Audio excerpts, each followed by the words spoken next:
معیار فی احسن تقویم اور میلاد رسول صلی اللہ علیہ وآلہ وسلم۔ انسانوں کی طرح ماہ و سال، تاریخ اور ہر دن کا بھی اپنا اپنا نصیب ہوتا ہے۔ جیسے کسی خوش نصیب کا نصیب لکھتے سمے خوشیاں لکھ دی جاتی، برکتیں اس کے حصے میں رکھ دی جاتی ہیں، رحمتیں اس کی منزل بنا دی جاتی، عزتیں اس کی پہچان بنا دی جاتی ہیں اور محبتیں اس کی جھولی میں پرو دی جاتی۔ ایسے ہی کبھی کبھار کسی دن کا نصیب سنور جاتا ہے۔ تاریخ انسانی سے سب سے زیادہ واقف خدا سے زیادہ کون ہو سکتا ہے، جو ہر تاریخ کے ہر لمحے کا مصنف ہے۔ کس لمحے نے کب پیدا ہونا ہے، کب گزرنا ہے، کب مرنا ہے، سب اس کے اذن اور اجازت سے۔ ایک لمحہ وہ تھا جب کچھ نہ تھا، صرف وہ تھا، صرف اس کا نور تھا، صرف اس کا علم تھا۔ اسے جب اپنے نور کی عظمتوں کے پرتوں سے کائنات بنانے کا خیال آیا تو پہلے پہل کا وہ خوش نصیب لمحہ بڑا قابل غور ہے۔ یہ وہ لمحہ ہے جس کے وجود سے پوری کائنات نے ابھی جنم لینا تھا۔ ہر کام سے پہلے خیال کی منزل ہوتی، خیال جتنا خوبصورت ہو منزل بھی ویسی ہی خوش کن لگتی۔ تصور کسی بھی تصویر کی بنیاد ہے۔ عمارت جتنی شاندار بنانی ہو اس کا نقشہ اتنا ہی مہارت سے بنانا پڑتا ہے۔ پھر ہر تخلیق، ہر ایجاد اور ہر اختراع کے لیے سب سے پہلے اسے پرکھنے کی کسوٹی یا معیار بنانا پڑتا ہے۔ احسن کام کرنے کے لیے لازم ہے کہ فی احسن تقویم پہلے بنایا جائے، پھر عام تقویم ہو۔ پہلے اعلیٰ ترین کسوٹی بنا کے رکھی جائے اور بہترین معیار مقرر کر دیا جائے، پھر تخلیقات جاری رہیں، کن فیکن کا عمل چلتا رہے۔ خدا تو اکیلا ہے، اس نے سوچا میں پہچانا جاؤں، اسے انسان بنانے کا خیال آیا جو اسے پہچانے۔ خدا تو نور ہے، علم ہے اور سارے علم صرف وہی رکھتا ہے۔ اتنے علم والے کو پہچاننے والے، نور کو جاننے والے کے حصے میں کتنا اجالا ہوگا، کتنا نور ہوگا۔ اللہ جو سوچتا ہے وہ ہو جاتا ہے۔ انسان اور خدا میں ایک بنیادی فرق یہی ہے۔ بندہ جو مرضی سوچتا رہے، خیالوں میں خیال پالتا رہے، سپنوں کی وادیوں میں پھرتا رہے، وہم و گمان میں سرگرداں رہے، وہ بندہ ہی رہتا ہے۔ اس کے خیال، سپنے سارے وہم و گمان کی حد سے آگے نہیں بڑھتے۔ ادھر اس نے سوچتی بند آنکھیں کھولی، ادھر پھر وہ وہیں واپس جہاں تھا۔ بندہ جتنا مرضی کہتا رہے، ہو جا، کچھ نہیں ہوتا، کچھ نہیں بدلتا جب تک وہ نہ چاہے۔ صرف جسے خیالوں، خوابوں اور سپنوں کی تعبیر بتانے کا اختیار ہے۔ اس لیے کہ جب خدا کہتا ہے ہو جا تو وہ ہو جاتا۔ جب خدا کچھ سوچتا ہے تو وہ محض سوچ نہیں ہوتی، تعمیر ہوتی ہے، تعبیر ہوتی ہے اور حقیقت ہوتی ہے۔ اس لمحے کی بات ہے جب کائنات ابھی نہیں بنی تھی، بس کائنات بنانے کا خدا کو خیال آیا تھا۔ کائنات کے کچھ خد و خال خدا کے ذہن میں آئے ہوں گے۔ سب سے پہلے تو اس نے یہ طے کیا ہوگا کہ کائنات بنانی کس کے لیے، کون اس کائنات کا نور ہوگا، کون کائنات کی سواری کا سوار ہوگا، کون اسے پہچانے گا۔ تو پہلا اصول خدا نے کائنات کی تخلیق میں اپنی پہچان کا بنا لی۔ اس اصول کے ساتھ تخلیق کا اعلیٰ ترین معیار فی احسن تقویم بھی طے ہو گیا، جو اسے پہچانے۔ تخلیقی عمل تو جاری رہتا ہے مگر پیمانہ کبھی ایک سے زیادہ نہیں ہوتا۔ پرکھنے والے جانتے ہیں کہ طے شدہ پیمانے اور مقرر شدہ معیار سے بہتر کبھی کوئی تخلیق نہیں ہو سکتی۔ اس لیے کہ اگر پیمانہ اور معیار مقرر کر لینے کے بعد بنائی جانے والی کوئی تخلیق پرکھنے کی کسوٹی سے اوپر نیچے ہو تو وہ اس کی صفت نہیں بلکہ اس کا عیب گنی جاتی۔ معیار وہی رہتا ہے کہ کون کس قدر کسوٹی اور پیمانے کے قریب تر۔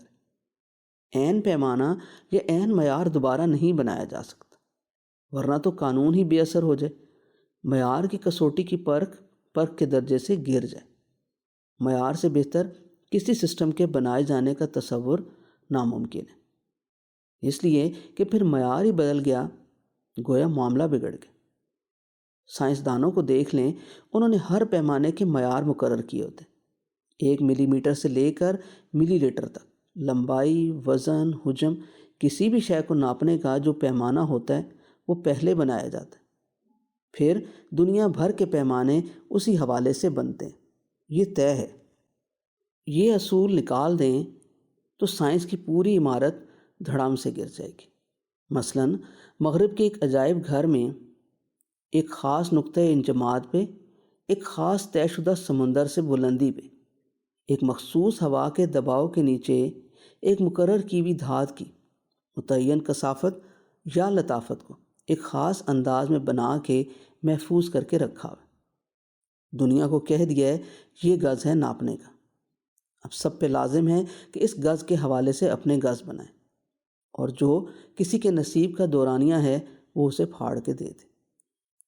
ظاہر ہے جو عین مخصوص حالتیں اس معیار کے لیے اس طے شدہ جگہ پہ مقرر کی گئی ہیں وہ دنیا کی اور جگہوں پہ تو ممکن نہیں۔ اس لیے سائنسی اعتبار سے دنیا کا ہر گز دوسرے بنائے گئے گز سے تھوڑا بہت فرق ضرور رکھے گا، اس لیے کہ جگہ جگہ کے درجہ حرارت میں فرق ہوگا۔ کہیں سطح زمین کی سمندر سے بلندی کم یا زیادہ ہوگی، کہیں نمی کم ہوگی، کہیں زیادہ۔ پھر عام گز کی پروڈکشن کے لیے اس مخصوص طے شدہ معیاری دھات کا خالص پن کہاں؟ بہرحال کوئی بھی معیار مقرر کرنا ہو تو ایک معیار طے کر کے منوا کے دنیا کو دکھا کے اسے خاص جگہ پہ محفوظ کر لیا جاتا تاکہ کسی شبے کی صورت میں موازنہ ہو سکے۔ یہ ہر معیار کے لیے لازم ہے، ضروری ہے۔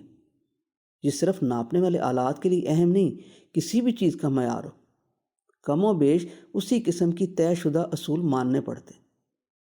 سوچنے کی بات ہے، بڑے غور سے سوچنے کی بات ہے کہ اگر ہمارے آپ جیسے چھوٹی چھوٹی عقل والے انسان ایک گز، ایک سیر، کلو گرام، لیٹر یا اسی قسم کا کوئی معیار مقرر کرنے کے لیے اتنا تردد کرتے ہیں صرف اس لیے کہ دنیا کا دستور چلانے کے لیے ان معیاروں کی ضرورت ہے، تو کیا وہ ہستی جس نے کائنات بنائی ہے، جو ساری کائنات چلاتا ہے، اسے کسی معیار، کسی کسوٹی کے بغیر بنایا ہوگا؟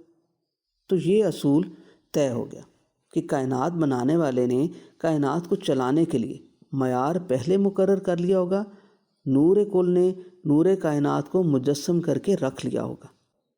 جیسے میٹر یا گز رائج کرنے والوں نے میٹر یا گز کی لمبائی کا پیمانہ بنا کے پہلے ایک مخصوص جگہ پہ مخصوص حالات میں رکھا، پھر اسے رائج کیا۔ ورنہ کوئی چیز، کوئی اصول جو طے ہی نہ ہو وہ رائج کیسے ہو سکتا ہے؟ اس اصول میں کسی شک و شبے کی گنجائش ہے ہی نہیں۔ دنیا کے کسی سائنسدان کو پوچھ کے دیکھ لیں، وہ مانے گا یہ ایسے ہی ہے۔ اب دوسرا اصول طے کرنے والا یہ ہے کہ سوار پہلے آتا ہے یا سواری؟ ذرا سوچیں وہ لمحہ جب کائنات بنائی جانے والی ہے، ابھی بنائی نہیں گی، خدا کے ارادے میں آ گئی۔ ارادے میں بھی اس طرح کہ اس نے سوار کو سوچ لیا جو اسے پہچانے۔ وہ چھپا ہوا خزانہ تھا، وہ چاہتا تھا پہچانا جائے۔ اب اسے کائنات بنانی تھی، سواری بنانی تھی اس سوار کے لیے جو اس کائنات کا سوار ہو، سواری کرے، تسخیر کرے، اسے استعمال میں لائے۔ بات سیدھی سی ہے، اگر خدا نے بنانا ہی ایسا انسان تھا جو اسے پہچانے تو پہلی ترجیح سوار ہو گیا، سواری نہ رہی۔ انسان ہو گیا، کائنات نہ رہی۔ اب کائنات اس نے ایسی بنائی جو اس کے بنائے گئے بہترین معیار فی احسن تقویم کے تابع ہو، ایک سرے سے دوسرے سرے تک اور مکان سے لا مکان تک۔ خدا نے پہلے اپنے نور قدس سے جو تخلیق کیا وہ انسان کا وہ روحانی حیولہ تھا جو بعد میں خدا کے ہاتھوں تخلیق کیے گئے تمام تر انسانوں کی تعمیر کے لمحے حوالے کا کام دے سکے۔ کون اس سے کتنا کم ہے، کون اس سے کتنا پیچھے، سارا معاملہ اب طے شدہ معیار کے قریب تر ہونے کا رہ گیا۔ جب یہ معاملہ طے ہو گیا، ساری کائنات کو اپنے لاڈلے سوار کی سواری بنا دی تو خدا خود اس کی شارک پہ بیٹھ کے سوار ہو گیا۔ پہلا انسان انسانی شکل میں آدم کے نام سے آیا۔ مگر معیار انسانی فی احسن تقویم کی روح اقدس ان سے کہیں پہلے بن چکی تھی۔ پہلی تخلیق کی جانے والی روح مقدس میرے آقا صلی اللہ علیہ وآلہ وسلم کی تھی، معیار انسانی فی احسن تقویم کی تھی۔ نسل انسانی بڑھتی رہی، چلتی رہی۔ انسان پتھر کے زمانے میں آیا، پتھروں سے ڈرنے لگا۔ خدا نے اپنا ایک بندہ نبی بنا کے بھیجا کہ جا کے پتھروں سے شکار کر کے پیٹ بھرنے والوں کو بتا، وہ بھاری پتھر جن سے وہ ڈرتے ہیں، شکار کرتے ہیں، وہ تو محض میری ایک معمولی سی تخلیق ہیں اور تمہارے لیے، وہ تیرے پالنے والے نہیں ہیں، تیرے رب نہیں ہیں۔ کہہ ان کو ان کا رب صرف میں ہوں۔ پتھر کے زمانے سے لوگ نکلے تو کئی خشک کن موسموں میں انہیں ہریالی ملی، انہوں نے چکھی، انہیں اچھی لگی، انہوں نے اس کے کچھ بیج ڈھونڈے ہوں گے، یا خدا کے بھیجے ہوئے کسی بندے نے بتا دیا ہوگا کہ دیکھو زمین سے نکلنے والی ہر خوش ذائقہ فصل کے بیچوں بیچ ان کے بیج رکھے ہوتے ہیں، ایک ایک بیج میں پورا پورا پودا ہوتا ہے، انہیں سنبھالو، اکٹھا کرو اور یوں مخصوص انداز میں زمین میں بو دو، شاید کچھ فصلیں خودرو بھی نکلی ہوں گی۔ بہرحال پرانا شکاری پتھر کا معاشرہ جو ابھی معاشرہ نہ بنا تھا، صرف ایک لالچی پیٹ بھرنے والے انسانوں کا گروہ تھا جو اپنے شکار کے گرد گھومتا پھرتا تھا، موسموں سے ڈرتا تھا، خونخوار درندوں سے بچتا، جان بچاتا پھرتا تھا۔ وہ زمین میں اگائی ہوئی فصلوں کے پکنے کے انتظار میں بیٹھ گئے۔ خدا نے شکاریوں کو انتظار کرنا سکھا دیا۔ انتظار میں جو صبر سیکھنے بیٹھ جائے اسے سب مل جاتا ہے۔ سب سے پہلے تو خود خدا۔ صبر میں بس ایک چیز نہیں گننی ہوتی، وقت۔ فصل کے پکنے میں مہینوں لگتے ہیں، شاید اسی دوران ان لوگوں نے جھاڑ پھونس اکٹھا کر کے اپنی جھونپڑیاں بنا لی ہوں گی۔ یوں خانہ بدوش شکاری لوگوں سے ایک زرعی معاشرہ وجود میں آیا ہوگا۔ سارے علم تو خدا کے پاس ہیں، اسی کے پاس تھے۔ کبھی اس نے اپنے بندوں کو سردی سے محفوظ اور دنیا میں شکار پکانے کے لیے آگ جلانے کا طریقہ سکھایا تھا تاکہ انہیں نفع ہو۔ وہ پھر بگڑ گئے، آگ کی حدت اور اس کے فائدے دیکھ کے اسی کے سامنے ہاتھ جوڑ کے بیٹھ گئے، آتش پرست بن گئے۔ ان دنوں کوئی ماچس یا لائٹر نہیں تھے، پتھروں کے چمکاک پہ رگڑ رگڑ کے بڑی محنت سے ایک چنگاری نکلتی تھی۔ انہوں نے اپنی آسانی کے لیے اپنی بستیوں میں ایک جگہ طے کر لی جہاں کبھی آگ نہ بجھے۔ وہاں شاید کوئی آگ سے ڈرانے آ گیا یا اس کے فائدے گنانے لگا، یوں وہ پرہت ہو گیا، لوگ اس سے آگ کی چنگاری لے جاتے، زمین سے نکالی ہوئی گندم یا چاولوں کی جھولیاں بھر کے دے جاتے۔ خدا کو پھر ایسی بستیوں میں اپنے چنے ہوئے پیغمبر بھیجنے پڑے کہ ان کی گردن پرہت سے بچائے اور کہے، عقل کرو، یہ آگ تمہارے نفع کے لیے، یہ خدا نہیں ہے۔ کچھ دیر اثر رہا ہوگا، پھر لوگ بھول گئے۔ فصلیں بھی کئی طرح کی انہوں نے ڈھونڈی ہوں گی، سردیوں کی الگ، گرمیوں کی علیحدہ۔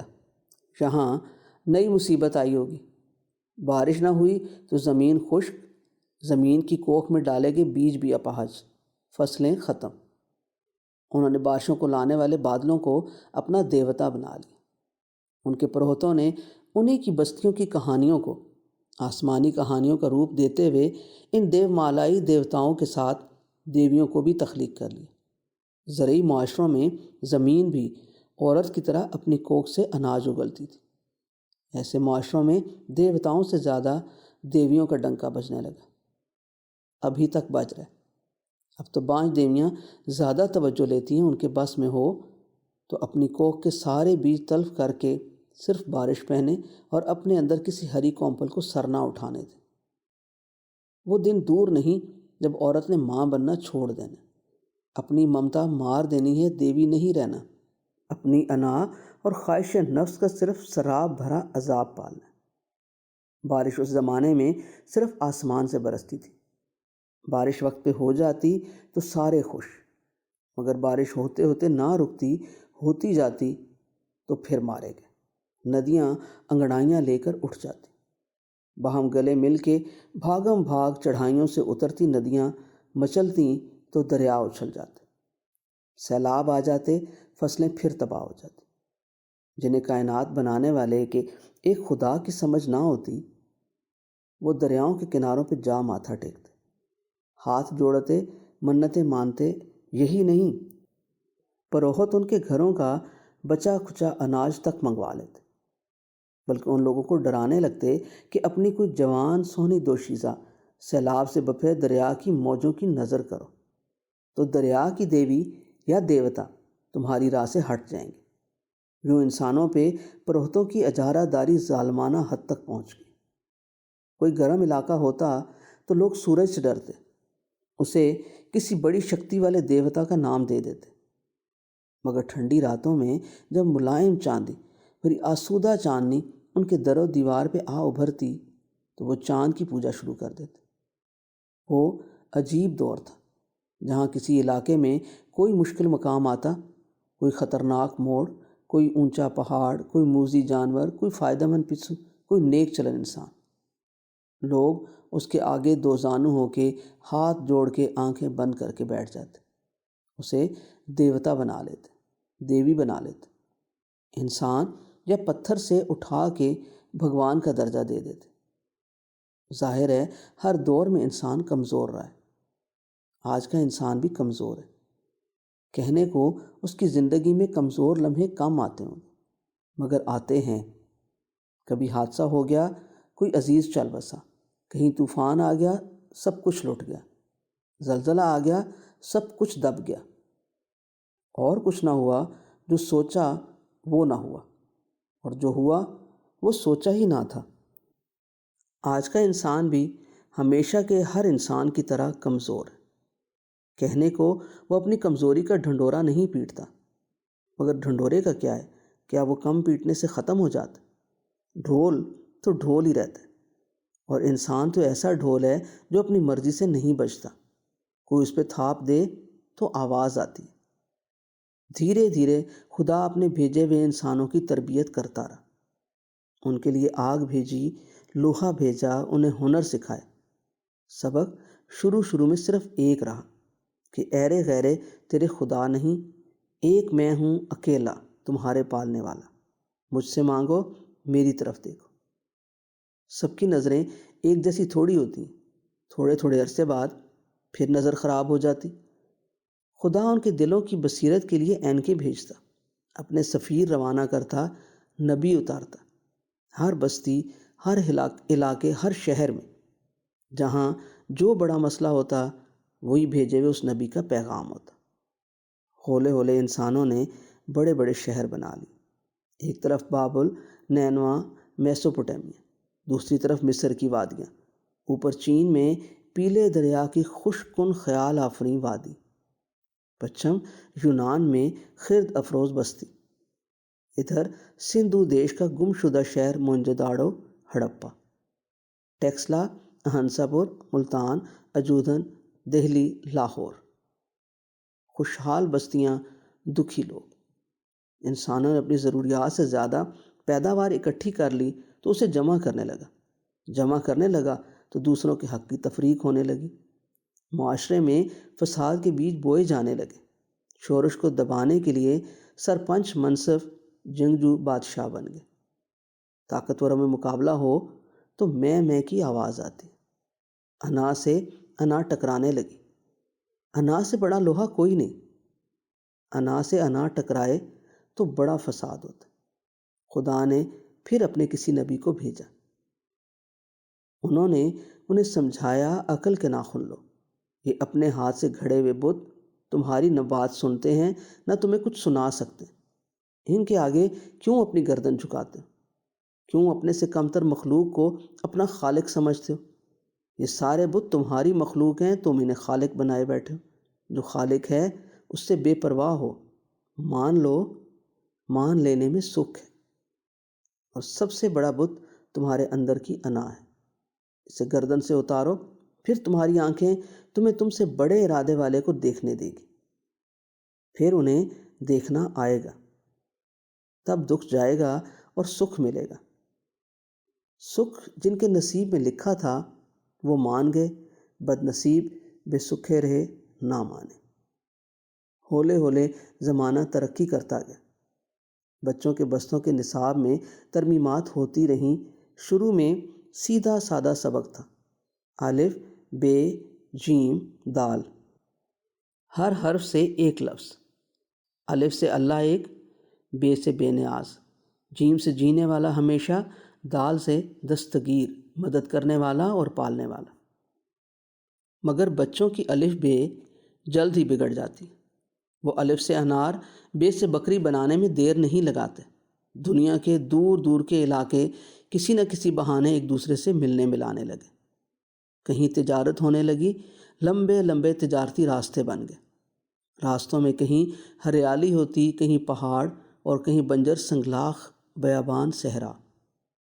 صحراؤں میں سبق بگڑا ہوتا مگر لوگ کھڑے تھے، وہ جن کے دوست ہوتے دوستی نبھاتے، جس سے خفا ہوتے اس سے موت تک لڑتے، وعدہ کرتے تو پورا کرتے، لڑنا ہوتا تو سامنے سے لڑتے، پیٹھ پیچھے سے وار نہ کرتے۔ کہنے کو ان میں بڑی خوبیاں تھیں مگر برائیوں کی بھی کمی نہ تھی۔ صحرا حجاز کے لوگوں کے لیے ان کے جد امجد ابراہیم علیہ السلام اور اسماعیل علیہ السلام باپ بیٹوں کا بنایا ہوا کعبہ موجود تھا۔ انہیں نسل در نسل سے معلوم تھا کہ کعبہ کیا ہے۔ کہنے کو اس لیے کعبہ ہے کہ اس کی 4 دیواریں ایک مکعب کی طرح ملتے جلتے سائز کی ہیں، اوپر کوئی چھت بھی نہیں، مگر یہ خدا کے عظیم حکم سے خدا کے عظیم سفیروں کے ہاتھ کا بنایا ہوا گھر ہے۔ اس کی تعظیم لازم ہے، اس کے پھیرے لینے، اس کے مضاف میں قربانی کرنی ہے، خاص لباس پہن کے یہاں حاضر رہنا۔ حاضری ختم کرتے سمے اپنی انا کو خدا کی دہلیز پہ رکھنے کے لیے سر کے بالوں کو کترنا ہے۔ زندگی میں ایک دفعہ ضرور یہاں آنا ہے۔ کعبے کی کفالت اور نگرانی کے لیے ایک مضبوط قریش کا گھرانہ چلا آ رہا تھا۔ وہ اسماعیل علیہ السلام کی اولاد تھے۔ ان کی راہ میں کئی بھٹکانے والے آئے، کچھ پتھر کے بت لے آئے، ایک ایک کر کے خدا کے گھر میں 360 بتوں کو سجا لیا۔ دیواروں پہ عیسیٰ علیہ السلام اور مریم علیہ السلام کی تصویریں بھی بنا لیں۔ پتھر، جانور، ستاروں، آگ کے بعد شخصیت پرستی شروع کر دی۔ دنیا ایک ایسی نہج پہ آ گئی تھی کہ ایک ایک کر کے انسانی نسل کے بچوں نے پہلے سے بھیجے ہوئے پیغمبروں کے ہاتھوں بھیجی ہوئی نصاب کی ساری کتابیں پڑھ لی تھی، بھلا دی تھی۔ شعور انسانی اب اس حد تک آ گیا تھا کہ اسے ایک خدا، ایک رسول اور ایک نظام زندگی کا بھرپور منشور دیا جا سکتا تھا۔ خدا کو اسی لمحے کا انتظار تھا۔ یہ وہ لمحہ تھا جب خدا نے تمام تر انسانوں کی روحوں میں سب سے پہلے بنائی جانے والی روح اقدس، جسے اس نے تمام تر انسانوں کو پرکھنے کے لیے معیار بنا کے رکھا ہوا تھا، فی احسن تقویم، انہیں آسمان سے پوری انسانیت کا آقا صلی اللہ علیہ وآلہ وسلم بنا کے اتارنے کا سوچ لیا۔ 12 ربیع الاول کی تاریخ تھی۔ حبشہ کے لائے ہوئے یمن سے ہاتھی والی فوج کو خدا کی بھیجی ہوئی ابابیلوں کے ہاتھوں پٹے ابھی صرف 61 دن ہوئے تھے۔ اس سال عام الفیل کے نام سے مشہور تھا۔ پیر کا دن تھا، 21 اپریل 571 عیسوی کی بات، جب خدا نے اپنی کائنات کو اتنا نوازنے کا سوچا جو اس سے پہلے اس نے کبھی نہ سوچا تھا۔ یہ دن میلاد رسول اسلام حضرت محمد صلی اللہ علیہ وآلہ وسلم کا دن تھا، جب آسمانوں پہ چراغاں ہوا اور کائنات کے ایک کونے سے دوسرے کونے تک روشنیوں کے دریا بہے۔ خانہ کعبہ میں استادہ 360 بت لرزے، ہزاروں میل دور شام کی سرحد پار تک روشنی کے ایسے کوندے گئے کہ اونٹوں کی عیال روشن ہوگی۔ اس وقت ایشیا کی بڑی قوی اور مغرور ریاست ایران کے شہنشاہ کے محل کے 14 کنگرے گر گئے۔ خوش نصیب ترین ہستی دنیا میں اتر آئے، جن کے طفیل خدا نے یہ کائنات بنائی تھی۔ فی احسن تقویم کے روپ میں آقا صلی اللہ علیہ وآلہ وسلم دنیا میں تشریف لے آئے۔ ساری کائنات کو ان کی غلامی کے لیے بنایا تھا، جو خود خدا کے غلام بندے اور آخری رسول اللہ صلی اللہ علیہ وآلہ وسلم ہیں، اس آقا صلی اللہ علیہ وآلہ وسلم کا آنے کا سمے ہو گیا۔ انسانیت کے ہر پہلو کا بہترین نمونہ ان کی شخصیت میں پنہاں کر کے خدا نے انہیں سر عام دکھانے کا فیصلہ کر دیا، طے کر لیا کہ آنے والی تمام تر صدیوں میں برگزیدہ ترین نومولود کے کردار کی ہر ادا کو نہ صرف دکھلانا ہے، منوانا ہے، بلکہ محفوظ بھی کرنا ہے۔ کائنات کی خوش نصیب ترین والدہ حضرت آمنہ رضی اللہ تعالیٰ عنہ ہیں، جنہیں خدا نے فی احسن تقویم آقا حضرت محمد صلی اللہ علیہ وآلہ وسلم کی ماں ہونے کا شرف بخشا۔ والد سرکار عالم صلی اللہ علیہ وآلہ وسلم کی ولادت سے چند مہینے پہلے ہی وفات پا چکے تھے۔ کعبے کے متولی قریش کے مؤثر ترین شخص سیدنا عبد المطلب کو پوتے کی ولادت کی خبر ہوئی تو بھاگے آئے، پوتے کو گود میں لے کر خدا کے گھر چلے گئے اور کعبہ کی دیوار اور نومولود رسول آخر حضرت محمد صلی اللہ علیہ وآلہ وسلم کو ایک ساتھ بازوؤں میں لے کر اونچی آواز میں خوش الحانی سے فی البدی یہ اشعار کہنے لگے: سب تعریفیں اللہ کے لیے جس نے مجھے پاک بچہ عطا کیا، یہ اپنے پنگھوڑے میں سارے بچوں کا سردار ہے، میں اسے خدا کے گھر کی پناہ میں دیتا ہوں، یہاں تک کہ وہ دن آئے جب میں اسے طاقتور اور توانا دیکھوں اور ہر دشمن حاسد آنکھوں کو گھمانے والے ہر برے کی شر سے میں اسے اللہ کی پناہ میں دیتا ہوں۔ دادا سیدنا عبد المطلب نے پوتے کو خانہ خدا کے احاطے کے اندر حتیم میں بچھونا بچھا کے لٹا دیا اور پوتے کا ماتھا چومتے ہوئے ارد گرد جمع ہوئے خوشی سے ادھر دیکھتے ہوئے لوگوں کو دیکھ کے انگلی اٹھا کے کہنے لگے: یاد رکھنا، میرے اس بچے کی بہت شان ہوگی، ایسی شان جو کسی شان والے کی پہلے کبھی نہ ہوئی ہوگی۔